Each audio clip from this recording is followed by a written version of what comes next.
Om Swastiastu, warganet yang beriman dimanapun berada. Kali ini saya akan membacakan kembali tentang babat dalam, yaitu Perang Kerajaan Bangli dengan Taman Bali dan ide Dewa Agung Putra pertama mangkat di belah Pane.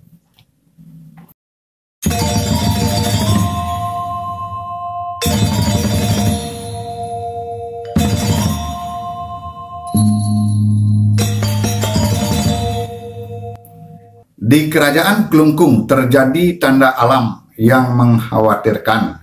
Terdengar suara dahsyat dari Sungai Telaga Wajah yang mengalami banjir selama 7 bulan. Terjadi banjir terus-menerus hampir setiap hari.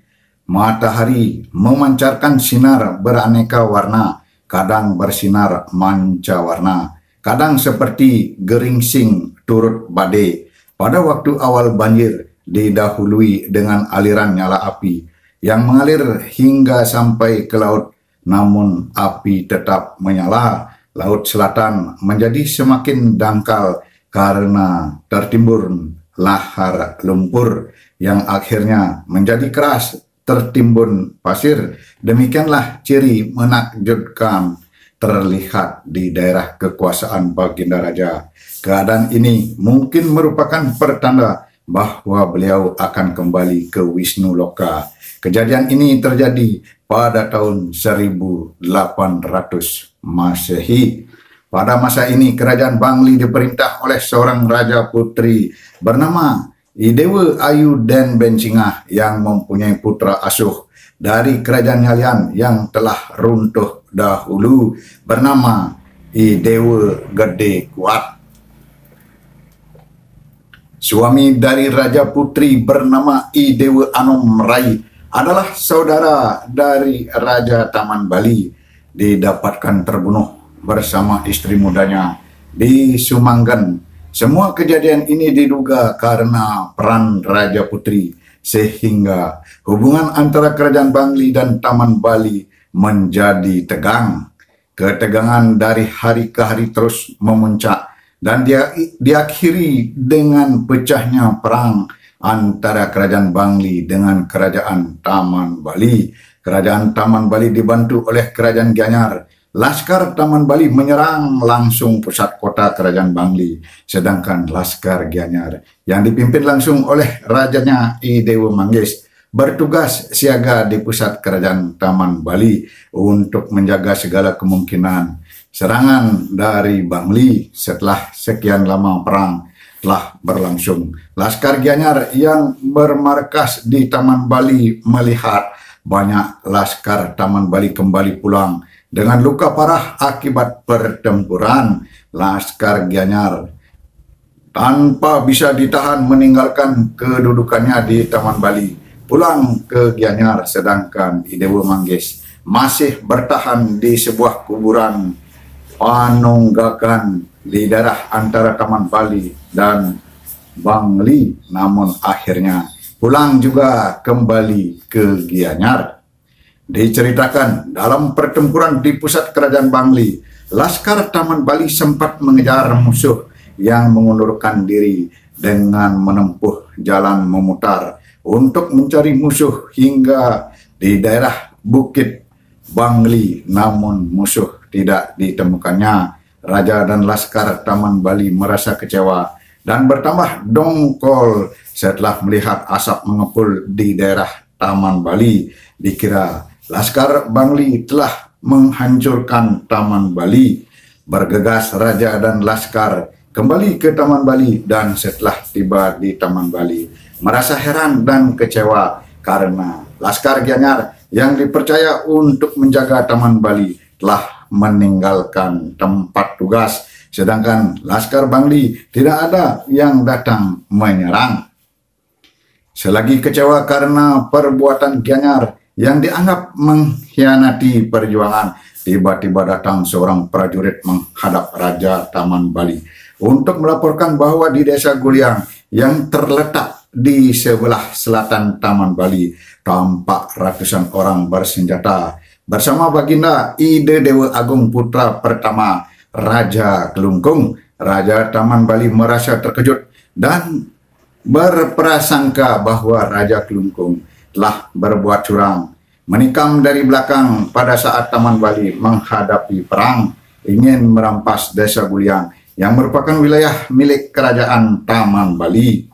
Sebenarnya Raja Kelungkung datang ke Desa Guliang adalah untuk bertemu dengan Raja Gianyar yang katanya sedang berada di Taman Bali. Karena mendengar bahwa Taman Bali sedang dalam keadaan perang, maka Baginda membatalkan bertemu dengan Raja Gianyar dan melepaskan lelah di Desa Guliang dikawal oleh pengiring yang berjumlah kurang lebih 420 orang bersenjata tombak dan peralatan kebesaran lainnya. Saat Raja Kelungkung bersama para pengiring sedang melepas lelah sambil menyantap bekal, tiba-tiba laskar Taman Bali datang menyerang, sehingga rombongan Raja Kelungkung tidak sempat mempertahankan diri, lari bercerai-berai, tunggang langgang menyelamatkan diri. Secara tergesa-gesa, sebagian pengiring mengusung raja untuk menyingkir dari serangan laskar Taman Bali menuju ke Desa Belah Pane yang terletak di sebelah timur Desa Guliang. Melewati jembatan bambu di atas tukar melangit, tergopoh-gopoh rombongan mengusung raja melalui jembatan bambu yang sudah lapuk. Tiba-tiba jembatan itu roboh karena terlalu banyak orang yang melewatinya. Semua pengiring pengusung raja dan Raja Ida Dewa Agung Putra Pertama jatuh terperosok ke dasar jurang dengan luka parah, patah tulang dan tewas di tempat. Raja Kelungkung menderita luka parah segera diangkut ke Desa Belah Pane, namun tidak dapat ditolong. Beliau mangkat di Desa Belah Pane sehingga Ida Dewa Agung Putra Pertama disebut oleh rakyatnya Ida Dewata Ring Belah Pane.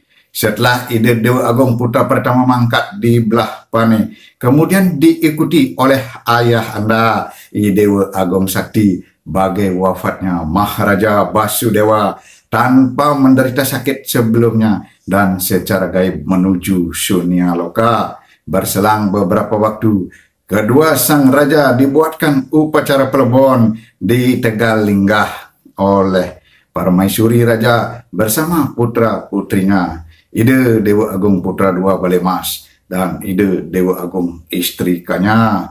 Kemudian dilanjutkan dengan upacara balige dengan kelengkapan upacara pedanaan dan upacara taur budayanya. Demikianlah upacara yang telah dilakukan berhasil dengan selamat membalas hutang kepada ayah anda dan kakek anda yang sudah menunggal dengan para dewata di alam sunia.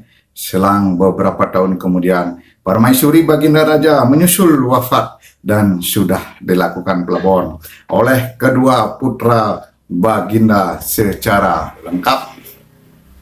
Diceritakan juga putra Ida Dewa Agung Putra Pertama lainnya. Di samping beliau mempunyai seorang putra dan seorang putri yang bernama Ida Dewa Agung Putra II Balemas dan Ida Dewa Agung istri Kanya. Beliau juga mempunyai seorang putra lagi, buah pernikahan dengan seorang putri dari Puri Jero Kuta Badung. Pada saat pernikahan itu, sang pengantin putri membawa iringan rakyat atau tatadan yang ditempatkan di Banjar Sengguan dan Banjar Bendul Kelungkung. Oleh karena sesuatu hal, sejak bayi, putra beliau dikirim kembali ke Badung dengan membawa iringan dari Desa Tangkas, Gunakse, dan Kemuning. Putra inilah yang kelak menurunkan generasi di Puri Agung Jero Kuta hingga saat ini sebagai warih dalam bernama Anak Agung Geding Murah Jero Kuta Kahuningan sebagai tanda. Dan untuk membedakan keturunan ini adalah keturunan warih dalam dibandingkan para ksatria lainnya di Badung, bahwa setiap upacara pelebon di Puri Jero Kuta, penglingsir yang diupacarai diperbolehkan menggunakan naga banda seperti di Puri Agung Kelungkung.